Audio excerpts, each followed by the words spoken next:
අති ගම්භීරං අතිශයින්ම ගැඹුරුයි. අතිශයින්ම ගැඹුරුයි කියලා මේකට අර්ථයක් දීලා තිබුණු නිසා තමයි මේක මිනිස්සු අතෑරියේ. ගැඹුරු දේවල් පිළිබඳව බලන්න මිනිස්සු බයයි. දැන් අපි හිතමු ඔයාලගේ වත්තේ මහා ගැඹුරු ළිඳක් තියෙනවා.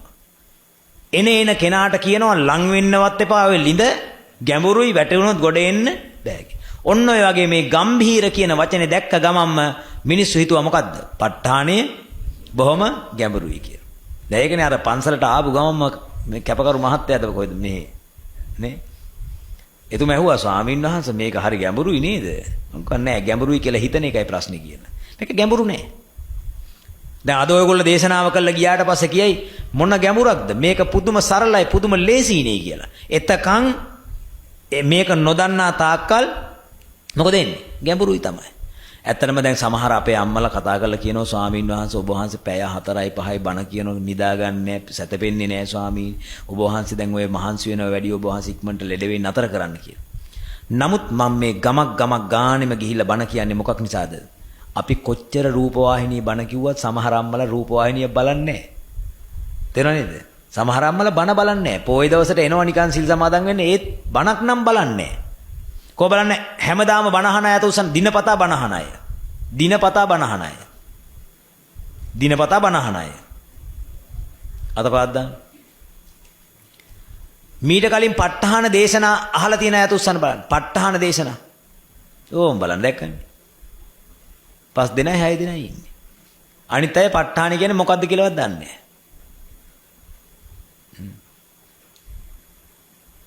ඉතින් ඒ නිසා කරුණා කරලා මතක තියාගන්න මේ ධර්මය අලුත් එකක් නෙමෙයි. මේක ත්‍රිපිටකයේ තියෙන අභිධර්මයේ තිබෙන ධම්මසංගණී ප්‍රකරණයේ විභංග ප්‍රකරණයේ ධාතු කතා ප්‍රකරණයේ පුද්ගල පඤ්ඤාති ප්‍රකරණයේ කතාවත්තු ප්‍රකරණයේ යමක ප්‍රකරණයේ ප ဋ ාණ ප්‍රකරණයේ කියන ප්‍රකරණ 7 අභිධර්මයේ තිබෙන මොනවද? 7 වෙනි ප්‍රකරණය. අභිධර්මයේ කියන එකේ තේරුම මොකද්ද? අභිධර්මය කියන්නේ මොකද්ද? ගැඹුරු නේ අම්මපා. ගැඹුරු ධර්මයේ නෙමෙයි විශේෂ ධර්මය. මොකද්ද? විශේෂ ධර්මය. මොකටද විශේෂ වෙන්නේ? නිවන් දැකීමට විශේෂම කෑල්ල තියෙන්නේ ඒකේ. දැන් අපි කොබන්න අභිධර්මය ඉගෙන ගන්න කටියට උස්සන්න. අභිධර්මය ඉගෙන ගන්න කටිය 1යි 2යි චුරු දුව ඉගෙන ගන්නවද අභිධර්මය? ඉගෙන ගන්නවා? ඔයාගේ මම ප්‍රශ්න අහුවොත් උත්තර දෙන්න පුළුවන් නේ? අන්න બોලේ දතපාත් දාගත්තා. අනිත් අය අත උස්සන් ඉන්න. අභිධර්ම ඉගෙන ගන්න කට්ටිය අත උස්සන් ඉන්න. එක්කෙනයි දෙන්නයි ඉන්නේ. මේ මුළු ශාලාවෙම ඉන්නේ අභිධර්ම ඉගෙන ගන්න කට්ටිය දෙන්නයි. අනිච්චාවත සංඛාරා. නිවන් දකින්න යන්න ඕනේ කියලා කිව්වනේ. ඕගොල්ලෝ හිතනවාද මේ ස්විච් එක ඕෆ් කරාන් පස්සේ නිවන් වගේ එහෙම එකක් නිවන කියලා? නිවන් දකින්න නම් කිසියම් කෙනෙක් අනිවාර්යයෙන්ම චිත්ත චෛතසික රූප නිබ්බාන කියන පරමාර්ථ ධර්ම 4. තේරෙන්නේ? චිත්ත කාණ්ඩේ ඉගෙන ගන්න ඕන. චෛතසික ධර්මයෝ ඉගෙන ගන්න ඕන. රූප ධර්මයෝ ඉගෙන ගන්න ඕන. ඒ ඉගෙනගෙන රූප ධර්මයෝ කියන්නේ රූප ඊට පස්සේ චිත්ත චෛතසික ධර්මයෝ කියන්නේ නාම. මේ නාම රූප දෙක විනිවිද දැකලා නාම රූප දෙක පරිච්ඡේද කරගෙන විදර්ශනා ඥාන වඩාගෙන මිසක වෙන කිසිදු ක්‍රමයකට නිවන් දකින්න බෑ. ඕගොල්ලෝ නිවන් දකින්න ඕනේ කියලා කිව්වට මෙතන ඉන්න සාතිශය බහුතරය වැඩිපුර බහුතරය නිවන් දකින්න එක්කෙනෙක්වත් සුදුසු නෙවෙයි. පිළිගන්නවද? පිළිගන්න අය අත උස්සන්න බලන්න.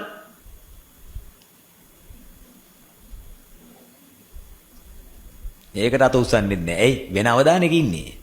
මේ ස්වාමීන් වහන්සේ ඇවිල්ලා මොකද්ද මේ වාලට කියලා දෙන්න හදන්නේ කියලා හිතන්න. එහෙම හිතලා කොහොම හරි මොකක්ද කරන්න ඕන? නිවන් දකින්න මාවත තමන්ගේ ජීවිතයට ඇතුළත් කරගන්න වීරය කරන්න. තවත් එක බණක් බවට පත් කරගන්න එපා. මේ බණ ජීවිතය වෙනස් කරන බණ බවට පත් කරගන්න. හරි අතපාත් දාන්න.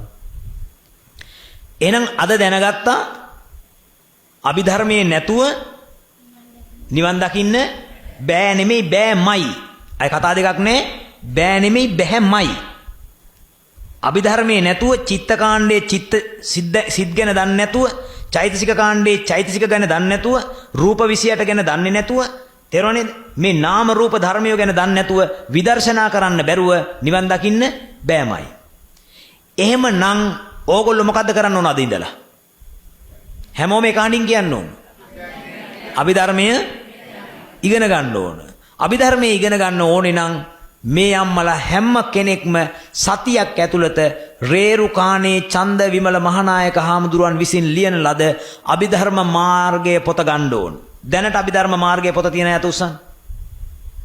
එක්කෙනයි, දෙන්නයි, තුන් දෙනයි, හතර දෙනයි, පස් දෙනයි. ඕ. හය දෙනයි. තවම කෙනෙක් ඉන්නවා. හය දෙනයි. අතපාත් දාන්න. අතපාත් දාන්න. මැරෙන කට්ටිය අත උස්සන්න බලන්න. හැමෝම මැරෙනවනේ. අපේ අප්පා. ඇත්තට මැරෙනවද?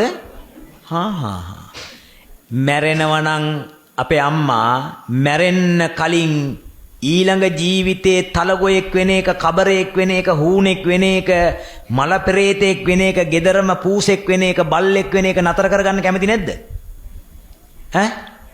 කැමති කට්ටිය අත උස්සන්න බලන්න. ඊළඟ ජීවිතේ මල ප්‍රේතෙක් වෙන එකට කැමති නෑ. අපච්චි අත් දෙක බැඳගෙන ඉන්න කැමතිනේ. ප්‍රේතෙක් වෙන්න කැමතිනේ. ප්‍රේතෙක් වෙලා අසුචි ටිකක් එහෙන්න කන්න කැමතිනේ. කැමතිද? එහෙනම් අත උස්සන්න ඉතින්. අත් දෙක බැඳගෙන ඉන්නව නිකන් මෙහෙම වත්තේ මහත්තයා වගේ. හරිද? අතපාත් දාන්න. දැන් එහෙනම් ඕගොල්ලෝ කැමති නෑ නේද? මැරිලා ගිහිල්ලා ප්‍රේතෙක් වෙනවට, බල්ලෙක් වෙනවට කැමති නෑ නේද? ඒ බල්ලෙක් වෙන්න අකමැති නම් අනිවාර්යයෙන්ම සතියක් ඇතුළත මම ඔයාලට සතියයි දෙන්නේ. සතියකට කලින් මැරෙයි දන්නේ. සතියයි දෙන්නේ. මේ සතිය ඇතුළත රේරුකාණේ චන්ද විමල මහානායක හාමුදුරුවන්ගේ අභිධර්ම මාර්ගයේ පොත හෝ අමරදාස රත්නපාල මහත්මයාගේ අභිධර්මාර්ථ ප්‍රදීපිකා පොත් 4 එහෙම නැත්නම් පොත් 2 හෝ එහෙම නැත්නම් අභිධර්ම චන්ද්‍රිකාව හෝ අභිධර්ම මදුබින්දුව කියලා පොතක් මම මේ කියන්නේ මොකද්ද? කාගේ හරි කමන්නේ නිවැරදිව දේශකයාණන් වහන්සේ නමකගේ නිවැරදි ලේඛකයෙක්ගේ මොකක්ද පොත?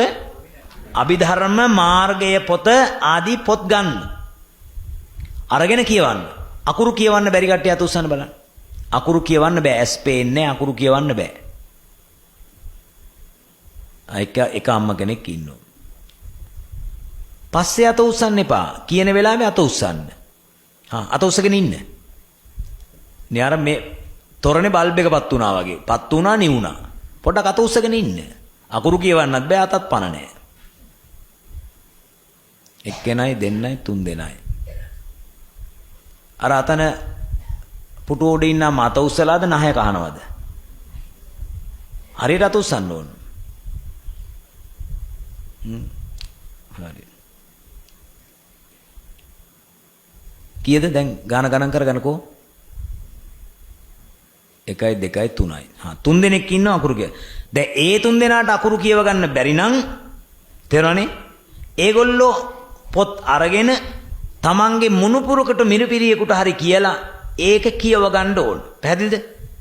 මොකද මැරෙනකොට කියන්න බෑනේ යම රජුරවන්ට අනේ රජුරවනේ මගේ ඇස් පෙනුන්නේ නෑ නෝවේ. ඇස් පෙනුන්නේ නැද්ද? පේන කාලේ මොකද කළේ? පේන කාලේ ළමයි හද හිටියා. පේන කාලේ කුඹුරු කර කර හිටියා. ඇත්තද? වර යන්න කියලා අරගෙන ගිහිල්ලා තමයි කොහෙද? මහනිරේටම.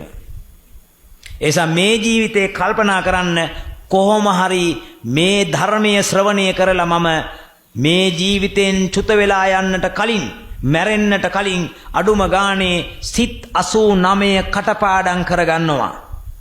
චෛතසික 52කින් අඩුම ගානේ චෛතසික 20ක්වත් මතක් කරගන්නවා. රූප 28න් අඩුම ගානේ රූප 20ක් හරි මම පාඩම් කරගන්නවා. ඒ ටික ඉගෙනගෙන පොත් පුරවනවා නෙමෙයි, ඒකෙන් නාම රූප ධර්ම ගැන හඳුනා ගන්නවා. ඊළඟට ප ဋ ාණ ධර්මයේ ඇසුරු කරගෙන ස්වාමින් වහන්සේගේ දේශනා අහලා විදර්ශනා කරලා නාම රූප දෙක වෙන් කරගෙන සත්ව පුද්ගල සංඥාවෙන් දුරු වෙලා සක්කාය දෘෂ්ටිය ගෙවාගෙන සෝවාන් ආදී මාර්ගඵල වලට යන්නට උපකාර වන විදර්ශනා ප්‍රඥාව දියුණු කරගෙන මැරෙන්නට කලින් මම ශක්තිමත් මනසක් ඇති කෙනෙක් බවට පත් වෙලා මැරෙනවා කියලා සාදුකාරයක් පවත්වන්න. කිව්වා වගේ කරන්නත් ඕන. නිකන් තාච්චියට ආප්පේ දැම්මා වගේ නිකන් සෑදු ගෑවට වැඩක් නැහැ. කරන්න ඕනේ මේක. තේරුණානේ? මේක කිව්වේ කරන්න ඕන නිසා. එහෙම නැත්නම් ඕගොල්ලෝගේ බෞද්ධ කියන නම අයින් කරගන්න. මන් ටිකක් තදට කියන්නේම මොකක් නිසාද? මේ මිනිසුන්ට නැත්නම් වදින්නේ නැහැ. හැබැයි මේක කිසියම් කෙනෙක් අහගෙන ඉන්න පුළුවන් හොඳට වැදිලා තැම්පත් වෙච්ච කෙනෙක් අහගෙන ඉන්න පුළුවන්. එයාට හිතෙන්න පුළුවන් ඇත්තට මොකටද ස්වාමීන් වහන්සේ මෙච්චර මහන්සි වෙන්නේ කියලා. ඇයි එයාට ප්‍රඥාව තියෙනවා. එයාට දැන් ධර්මඥානෙ තියෙනවා. එයාට මේව ඇහිලා දැන් පත්‍යයන් වෙලා තියෙන්නේ. එයාට මේක ලොකුවට කියන්න ඕනේ නැහැ. ඇත්තටම දැන් සමහර බණවලට ගියාට පස්සේ ඒ ධර්ම දේශනාවල ඉන්නෝ ඇත්තටම ප ဋ ාණය ගැන හොඳට දන්න ධර්මයේ අභිධර්මයේ ඉගෙන ගත්ත ඒ පිරිසක් ඉන්නවා. ඒතකොට ඒගොල්ලන්ට මම මෙහෙම කෑ ගහන්නේ. ඇයි ඒගොල්ලන්ට හොඳට චුට්ට කියනකොට තේරෙනවා. දැන් ඕගොල්ලෝ දන්නවනේ මෙතන අභිධර්මයේ ඉගෙන ගන්න ඉන්නේ දෙන්නයිනේ. අභිධර්මයේ ඉගෙන ගන්න අය ඉන්නේ දෙන්නයි. ඉතින් අනිත් අයට මොකද කරන්න ඕන? බලෙන් හරි කියන්න ඕන. අම්මට දරුවෝ ඉන්නවද? දරුවගේ උගුරේ කට්ටක් හිර වෙච්ච අවස්ථාව මතකද? මාළු කට්ටක් හරි මොකක් හරි හිරුණාට පස්සේ මොකද කරන්නේ? උගුරට ඇඟිල්ල දාලා ළමයා අඬනවා. අඬද්දි මොකද වෙන්නේ? ඇදලා ගන්නවා. ඒ ගත්තේ ළමයාත් එක්ක තරහ නිසාද? ළමයාට රිද්දන්න ඕන නිසාද? මොකක් නිසාද? ආදරේ නිසා. ඒ සම්මතක තියාගන්න මේ මමත් මේ සියලු දෙනාට තියෙන ආදරය, ඒ ආදරය කියන වචනේ සුදුසු නෑ ඔතෙන්ට. ඒකට කියන්නේ කරුණාව කියලා. මේ කරුණාව නිසාමයි ටිකක් තරවටු කරමින්, ටිකක් හඬ නගමින් කියලා ඇහැ ඇරවලා තියාගෙන මේ ටික දෙන්නේ. යනකොට ඕගොල්ලෝ කියයි මොකද්ද? ඇත්ත තමයි. අද තමයි හරියට බණක් ඇහුවේ කියලා. තේරුණානේ? එතකන් ටිකක් මොකද වෙන්නේ? මුලින් රිදෙයි. මට නිදා ගන්නවත් දෙන්නේ නැහැ මුන්ද. කියලා රිදෙයි. හරිද? වෙනද නම් හොඳට බුදිය ගත්තා. අද නිදා ගන්නවත් දෙන්නේ නැහැ කියලා. ඇයි? උදේ පාන්දර ආපු ගමන් මම දැක හොඳට කාලා බීලා ඉන්නේ සන්තරපණේ වෙලා. ඉතින් මොකද වෙන්නේ? ශාලාවේ ඇවිල්ලා වාඩි කරාට පස්සේ ඉන්න බෑ ඉතින්. කිරණෝ කිලෝ 1 250ට. හරි.